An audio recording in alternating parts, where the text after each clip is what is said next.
Determinação de uma reta.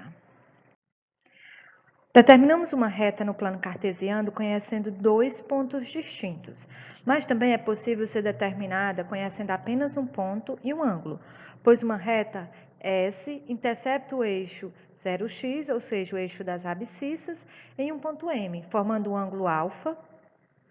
O ângulo alfa é formado pela reta R e por um ponto do eixo 0x, localizado à direita do ponto M. A sua medida irá variar entre 0 graus, né? Alfa é maior ou igual a 0 grau e menor do que 180 graus. Olha aí do lado. Esse ângulo é a inclinação da reta e a sua tangente é o valor do seu coeficiente angular, sendo que só será possível encontrar o seu coeficiente angular quando a reta não for vertical, ou seja, não seja paralela ao eixo y, certo? Porque o seu valor deverá ser diferente de 90 graus. O que é que acontece? A tangente de 0 graus é igual a zero. A tangente de 30 graus é igual a raiz quadrada de 3 sobre 3. A tangente de 45 graus é igual a 1. Vamos fixar bem esses valores, ok? E a tangente de 60 graus é igual a raiz quadrada de 3. E por último, a de 90 graus. A tangente de 90 graus, ela não existe. Olha o símbolo de não existência. Por quê? Porque ela fica, na vertical igual ao eixo Y. E quando nós falamos da inclinação da reta, nós estamos sempre nos referindo quando ela toca ao eixo das abscissas, ou seja, o eixo X. Então, eu aconselho vocês a copiar essa pequena tabela. De 0 grau é 0, de 30 graus é raiz de 3 sobre 3, de 45 é 1, de 60 é raiz quadrada de 3 e de 90 não existe, ok? Exemplo 1. Observe aí, nós temos a reta S, que toca o eixo das abscissas no ponto M, e ela tem um ângulo com esse eixo de 60 graus. Então, quem é o coeficiente angular? Que é isso que nós estamos aprendendo a fazer. O coeficiente angular, que é chamado de M, é igual à tangente de 60 graus. E pelo slide anterior, nós sabemos quem é a tangente de 60 graus, raiz quadrada de 3. Então, o coeficiente angular da reta S é raiz quadrada de 3. No exemplo 2, observe que a reta S ela está paralela ao eixo X, ou seja, ela não toca o eixo X, ela toca apenas o eixo Y. Então, se ela está paralela, significa o quê? Que o coeficiente angular dela é a tangente de quanto? De 0 grau, olha aí, porque ela está paralela ao eixo X. Ela não tem nenhuma inclinação com a reta X, logo é zero a inclinação dela. Então, se a inclinação é zero, a tangente de 0 grau é zero, como foi dado no slide anterior. Exemplo 3. Observe que dessa vez a reta S ela está paralela ao eixo Y. Se ela está paralela ao eixo Y, ela formou um ângulo de quantos graus com o eixo X? 90 graus. É um ângulo reto, logo ele forma 90 graus. O que significa isso? Significa que não é possível encontrar o valor da tangente de 90. O que é que a gente se lembra? Que a tangente de 90 graus, ela não existe. Porque não existe essa inclinação. Ela tem que ser maior ou igual a zero, vocês lembram? O ângulo alfa, ele tem que ser maior ou igual a 0 grau. Por quê? Porque a tangente de zero é zero. Ou menor do que 90 graus, nesse caso. Por que ele não pode ser igual? Porque a tangente de 90 graus não existe. Inclinação ou coeficiente angular de uma reta. Tanto faz eu chamar um dos dois. O coeficiente angular, que também é chamado de declividade de uma reta, determina a inclinação. Bem, mas como é que a gente vai fazer para descobrir? A gente tem as fórmulas para calcular esse coeficiente. Quem é a fórmula? Nós chamamos a inclinação ou coeficiente angular ou declividade, não importa como vocês chamem, é igual à tangente deste ângulo, que no caso foi chamado de alfa. Olha aí, sendo m um número natural real e alfa o ângulo de inclinação dessa reta. Atenção, nós já até fizemos isso aqui, mas vamos rever. Quando o ângulo é igual a 0 grau, então a tangente é igual a 0.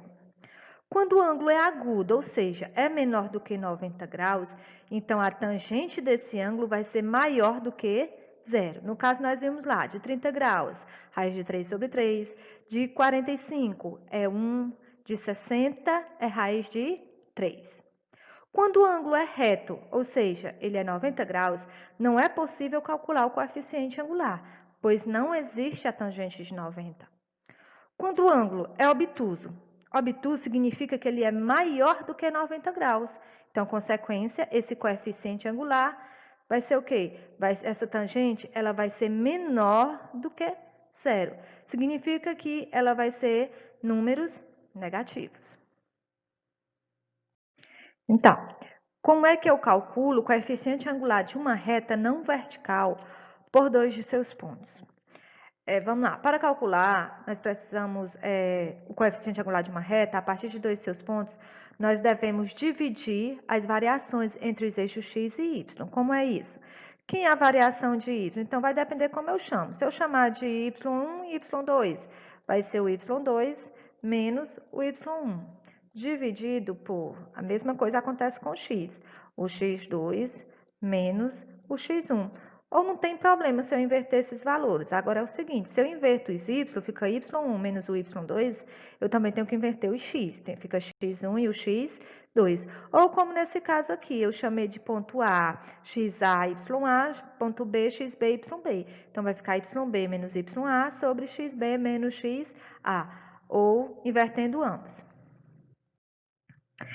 Essa relação pode ser escrita da seguinte forma, né? Como já foi falado, m é igual à variação de y, né? Que nós já vimos, o y2 menos o y1, que é isso, a variação, que é um 2, sobre a variação de x, que é o x2 menos o x1, ou ya menos yb, tanto faz eu chamar de 1, 2, de AB, né, onde esse ΔY representa a diferença entre as ordenadas de A e B, e o ΔX representa a diferença entre as abscissas também de A e B. Olha aqui, ó, y2 menos y1 dividido por x2 menos x1.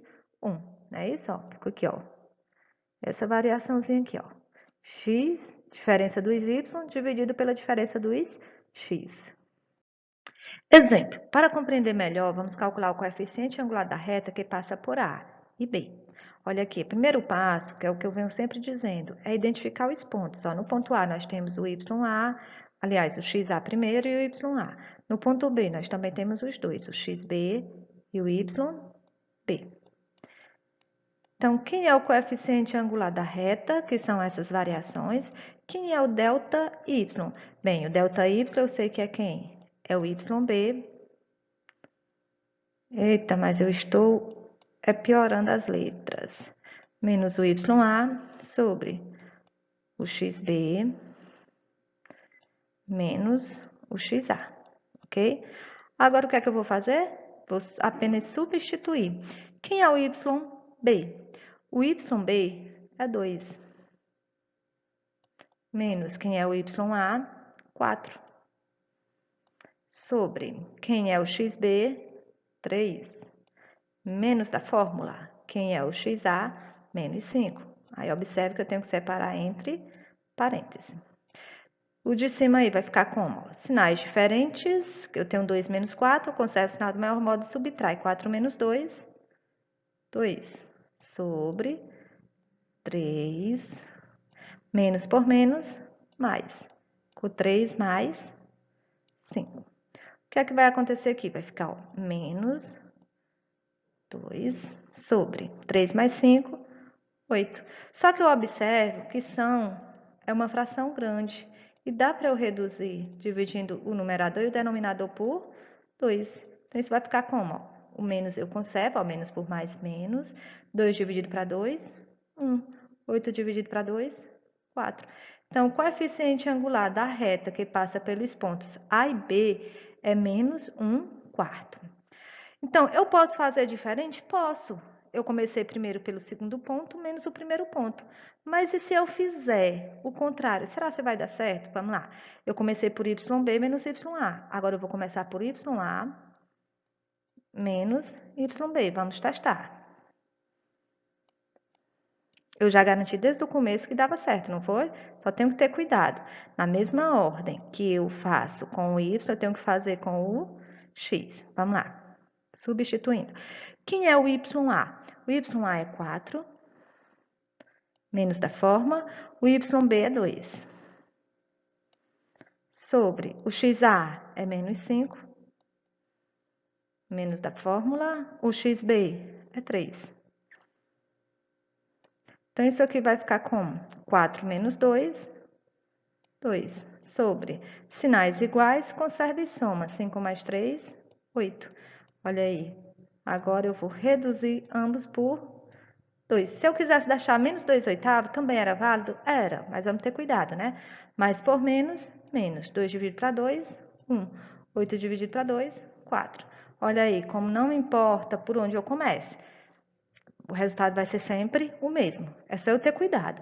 Se eu comecei de A a B, então vai ser o Y de A a B, X de A a B. Se eu comecei foi BA, então é Y de B a A, X de B a A. A mesma ordem que eu usar com o Y, eu tenho que usar com o X. Para provar aí, tudo resolvidozinho, passo a passo. E era isso. E bons estudos.